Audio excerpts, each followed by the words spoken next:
All right, picture this. You're in a great hall. The only light is from these huge torches flickering on the walls. And up front, a storyteller is about to begin a tale, one that's about to kickstart a truly impossible quest. And that's how it starts, with Pippin the storyteller. But you gotta understand, this isn't just some campfire story to pass the time. No, he's actually, without even knowing it, lighting a fuse in one young captain in the crowd. He's setting the stage for a journey to a place that shouldn't even exist. So this isn't your average bedtime story. The whole hall is dead silent, hanging on every word. Pippin starts describing this world, a world lost to time, a place with power and wealth you can't even imagine, all hidden away from greedy hands. I mean, just listen to this. He's talking about rivers of molten gold, mountains made of diamond, a place so unbelievably rich, Vulkansfaria, that the gods themselves had to sink it under the ocean just to keep people away. And to top it all off, they left the giant world serpent, Jörmungandr, to guard it forever. Talk about a security system. So that's the name, Vulkansfaria. It's kind of cool, right? It's like a mix of Vulcan, fire, the forge, and sphere, which is an old word for a realm. It's literally the fiery heart of the world, now a legend whispered on the wind. But here's the kicker. The story doesn't just say, hey, there's a lost treasure, too bad. No, it leaves behind a clue. A riddle, one that's beautiful but also incredibly dangerous. And it's this riddle that changes everything, turning a myth into a potential treasure map for anyone brave or crazy enough to try. And that riddle? That's all it took. For one guy listening in that hall, Captain Axel Einarsson, this stops being a story. It becomes a personal mission, a call to action. So, fast forward to the next morning. The magic of the story has faded, and what's left is pure determination. Axel goes straight to his chieftain, his uncle Ragnar, and he's not talking about some fun idea. He's declaring a new mission. For him, this legend is now his destiny.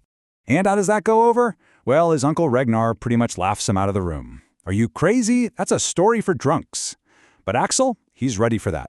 He fires back, and it's not about the gold. He's thinking bigger. He's talking about a power that could change the fate of their entire people. Okay, so to make this happen, Axel knows he can't just run on pure passion. He has to show them this isn't just a poem. He has to prove it's a set of instructions. And guess what? He's already done the homework. This is so clever. He breaks down the riddle. He figures out that the serpent's shadow isn't literally the snake, it's an old term for the deepest, sunless part of the ocean. And the light that will shine on it? It's a specific, predictable event, a once-in-a-generation thing called the burning comet. And just like that, he takes this ancient myth and slaps a deadline on it. He's basically saying, look, we have 3 months, the comet passes then, and that's our one and only shot to find the entrance. Suddenly, this isn't a fairy tale anymore. The clock is officially ticking. And when Ragnar hears this perfect mix of ancient legend and practical science, his skepticism just melts away. You can almost see the old adventurer inside him waking up.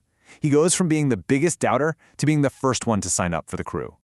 Okay, so the mission is a go. The crew is coming together. But let's talk about the destination. What in the world is this place they're risking it all for? What is Vulkansfaria really? Well, according to the lore, this place wasn't always buried. It used to be right on the surface, a world buzzing with incredible power. We're talking huge cities on volcanic peaks, home to beings who were connected to the very pulse of the planet. But now, that power is just sleeping. Think of it like a giant that's dormant deep underground. All that glory, the lakes of plasma, the ancient fire magic, it's all still there, just waiting for someone to flip the switch.